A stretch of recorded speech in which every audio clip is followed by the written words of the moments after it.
Hello. आई आहे? का? माझ्याशी बोल की. नाही, काही नाही आहे बोलण्यासारखं. मग ठेव फोन. आई बाथरूम मध्ये गेलीये. बरं, आली की फोन करायला सांग. काय ग? किरण म्हणे त्याच्या पॅरेंट्स कडे गेलाय. हं. काही विशेष? नाही, काय नाही. नाही, तुला सांगायचं नसेल तर नको सांगू. पण मी तुझी मोठी बहीण आहे आणि तुझ्यापेक्षा 4 पावसाळे जास्तच बघितलेत. बरं, मग काय त्याचं? किरणचं असे तडकाफडकी गावी निघून जाणं, इतके दिवस होऊनही परत न येणं, हे काय बरं नाही वाटत मला. ताई, तू इतका विचार नको ग करूस. असं कसं नको करू? तुला काय तुझ्या नवऱ्याच्या प्रेमाची पट्टी डोळ्याला बांधून आंधळेपणा मिरवायची सवय झालीये, पण आम्हाला तुझी काळजी वाटते. त्यापेक्षा असं कर, सरळ तिकडे गावी निघून जा आणि प्रत्यक्षच बघ ना तिकडे काय घडतंय ते. उगाच इथे बसून तिथले आडाखे बांधू नकोस. बघते. त्यापेक्षा असं करूया का, आपण सगळेच जाऊया. मी माझी गाडी काढते ना, म्हणजे समोरासमोर सोक्षमोक्ष होईल. तू सरळ विचारून टाक किरणला, काय बाबा तुझं, येतोयस आमच्या बरोबर की मी जाऊ माझ्या मार्गाने? बस झालं ताई, मी आता फोन ठेवते. बाय.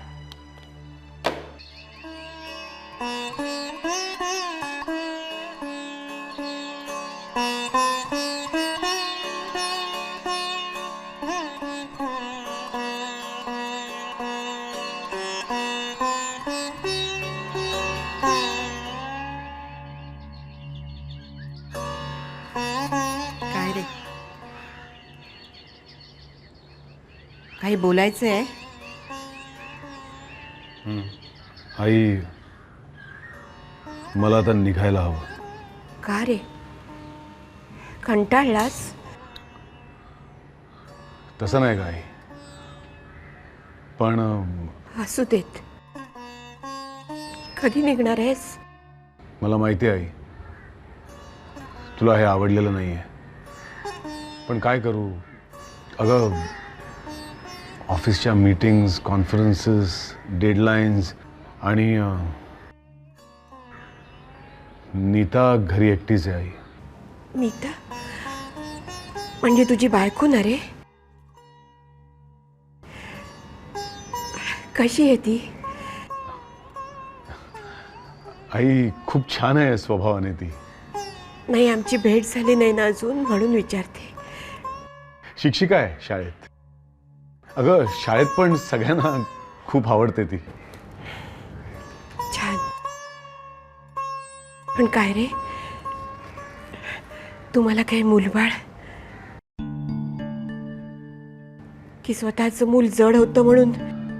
नाही, तसं काही नाही, पण अजून पण तुझ्या लग्नाला 7 वर्ष झाली ना? ट्रीटमेंट चालू आहे डॉक्टरची. या जन्माचं याच जन्मात फेडावं लागतं. नशिबाचे भोग असतात. कुणाला चुकले म्हणून म्हणतात. कुणाचा तळतळाट घेऊ नये बाबा.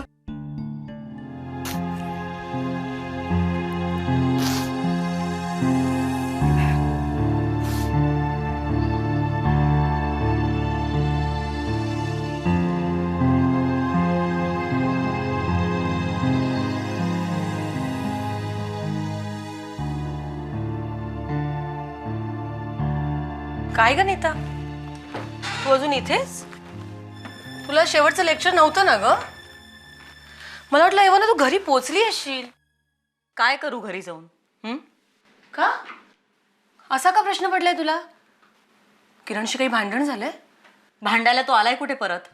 गेलाय तो तिकडचाच. पोचल्यानंतर फक्त एक फोन केलाय, फक्त एक फोन. त्यानंतर काहीच नाही. मला तर काही सुचेनासंच झालंय. मीही गेले असते त्याच्याबरोबर तर बरं झालं असतं. नक्की तिकडे काय घडलं हे तर कळलं असतं. नसता जीवाला घोर. अगं मग जायचं ना. मी तिकडे गेल्याने उगीच प्रॉब्लेम्स क्रिएट व्हायला नकोत. किरणला टेन्शन नको म्हणून नाही गेले. तुला तर माहिती आहे ना सगळं. कूल डाऊन, डोंट वरी. तो करेल फोन.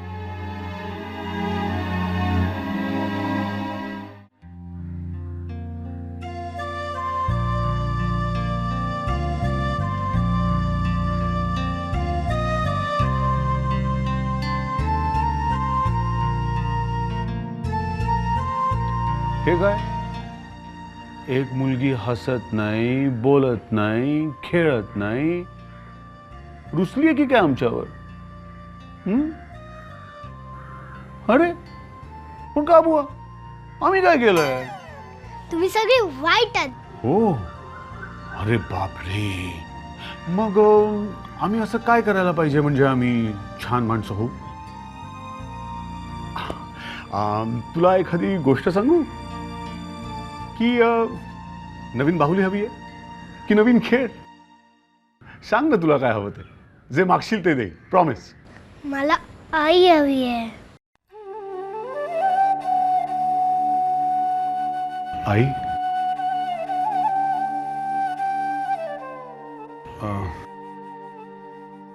बेटा, आई ना मला माहिती आहे आई हॉस्पिटलमध्ये आहे ना. मला न्या ना आईकडे. आता मी मोठी झाली आहे ना, मी नाही घाबरणार तिकडे जायला. मला न्या ना प्लीज. हे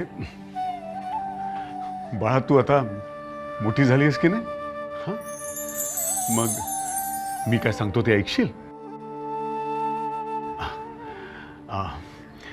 हे बघ, काय असतं ना, तिकडे वर आकाशात एक देवबाप्पा असतो की नाही, तो ना असं आपल्या सगळ्यांवर लक्ष ठेवत असतो तिकडून. हां, पण होतं काय की सारखं लक्ष ठेवून ठेवून त्याला तो कंटाळा.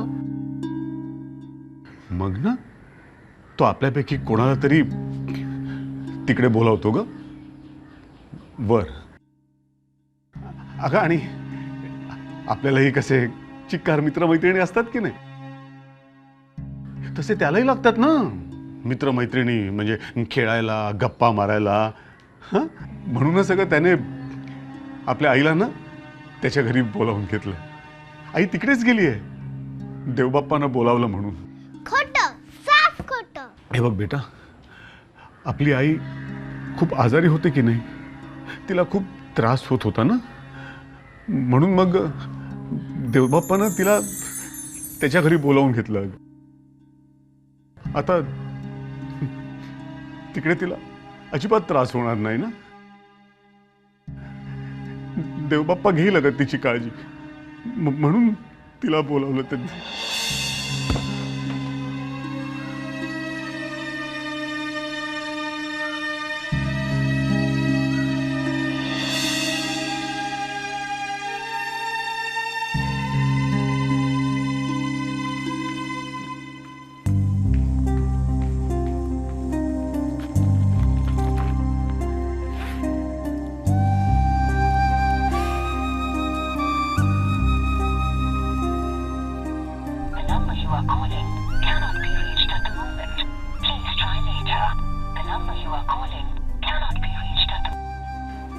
ह्याचा फोन का नाही लागत आहे?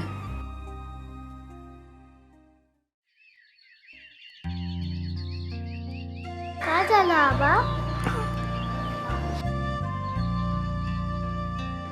काय नाही बेटा.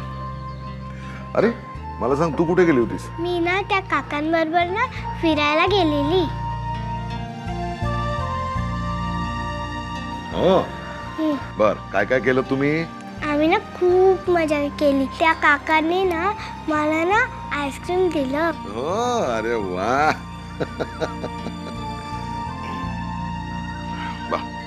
मला तुझ्या या काकांशी जरा महत्वाचं बोलायचंय. हा, जा पळा, खेळायला पळा.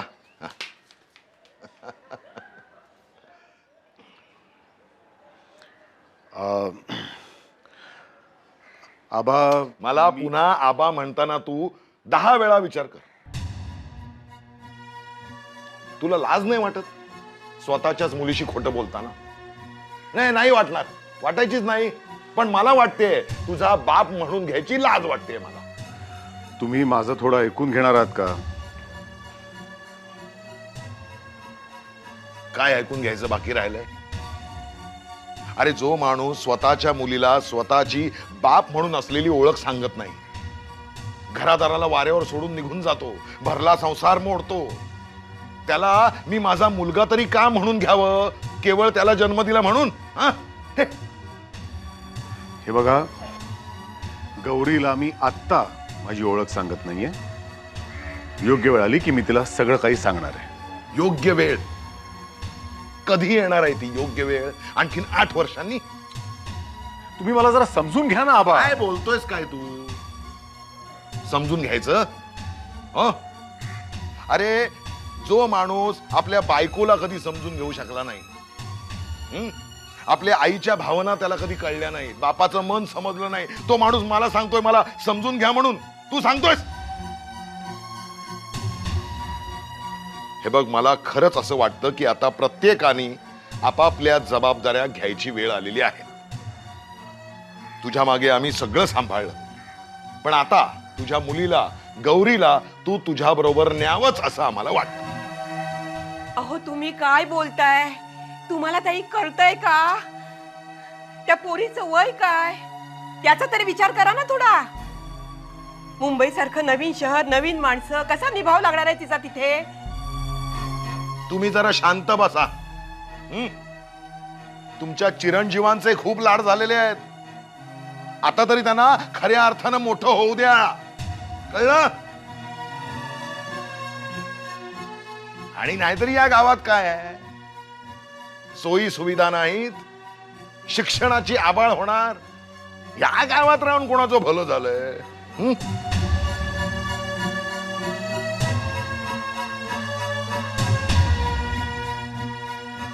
ठीक आहे, मी गौरीची जबाबदारी घ्यायला तयार आहे. पण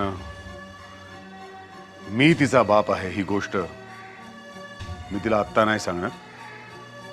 योग्य वेळ आली की सांगेन. पांडुरंग, पांडुरंग. कधी निघताय दोघे? शक्य तितक्या लवकर.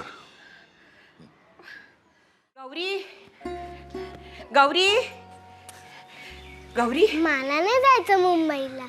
मी काय करणार तिकडे एकटी? तिकडे तू नाही, आबा नाही, तुझ्या गोष्टी नाही, काहीच नाही. अरे बाळा, तुला कोणी सांगितलं तिथे काही नाही म्हणून?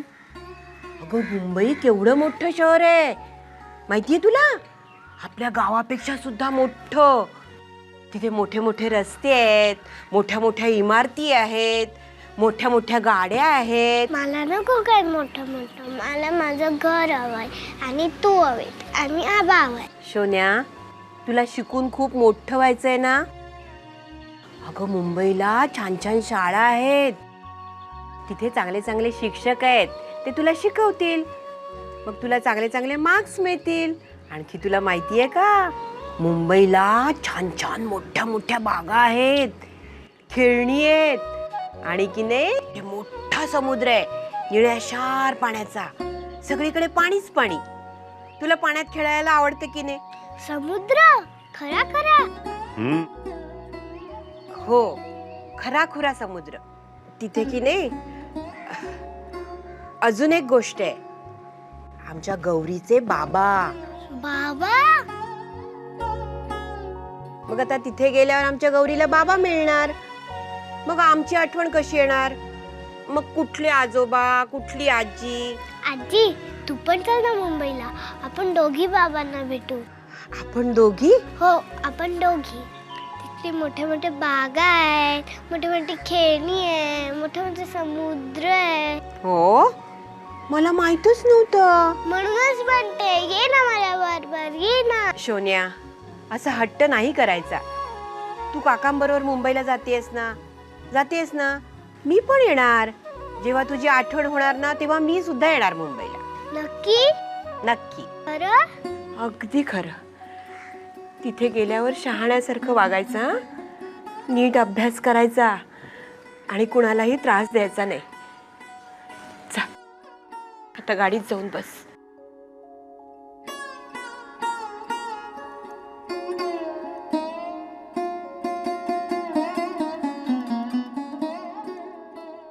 निघतोय. निघालास? तुला तरी मी कसं थांबवणार म्हणा. तुम्ही कामाची माणसं, पण आठवण ठेव आमची. काय माहिती आता कधी येशील. आम्ही मेल्यावर. आई काय बोलते सगळं तू? बघ, मी फोन करत जाय आणि तूही कर फोन, काही लागलं वगैरे तर. हे बघ, गौरीची काळजी घ्या. अरे जन्माला आल्यापासून फक्त दुःखच बघितलंय त्या पोरीने. आता त्या पोरीची काळजी घे. आता तरी तिला सुख मिळू दे.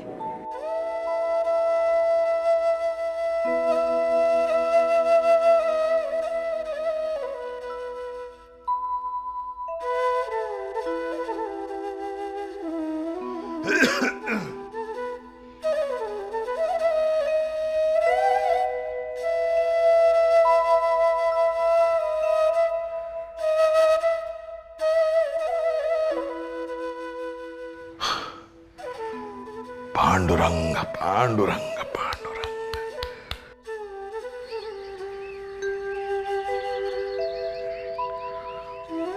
आई निघतो.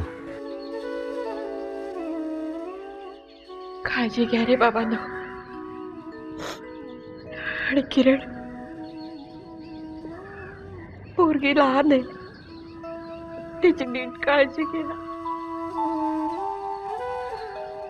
आम्ही आहोत आई, तू गौरीची अजिबात काळजी करू नकोस. सोनिया, विसरू नकोस हा आजी आबांना. आणि हे बघ, तिकडे गेल्यावर कुणालाही त्रास देऊ नकोस. नाही देणार मी त्रास, मला कळतात गोष्टी. आबा कुठे आहेत ग? ते नाही आले मला टाटा करायला. ते ना, ते बाहेर गेलेत महत्वाच्या कामासाठी. ते आले की त्यांना सांग की मी त्यांच्याशी कट्टी आहे. असं बोलू नकोस रे बाळा, खूप जीव आहे त्यांचा तुझ्यावर.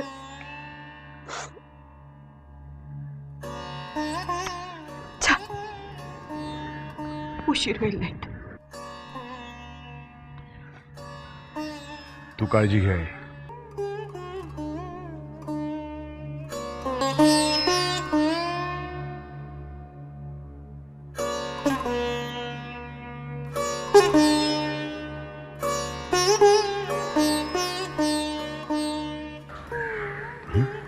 निघतो.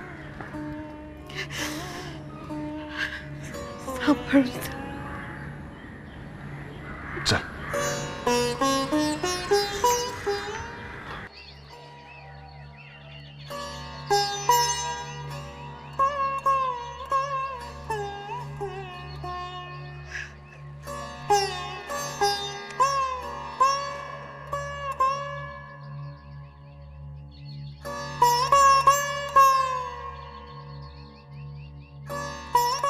मला माहिती आहे आबा आतमध्येच आहेत, पण ते बाहेर नाही येणार. बाहेर आले तर अपमान होईल ना त्यांचा.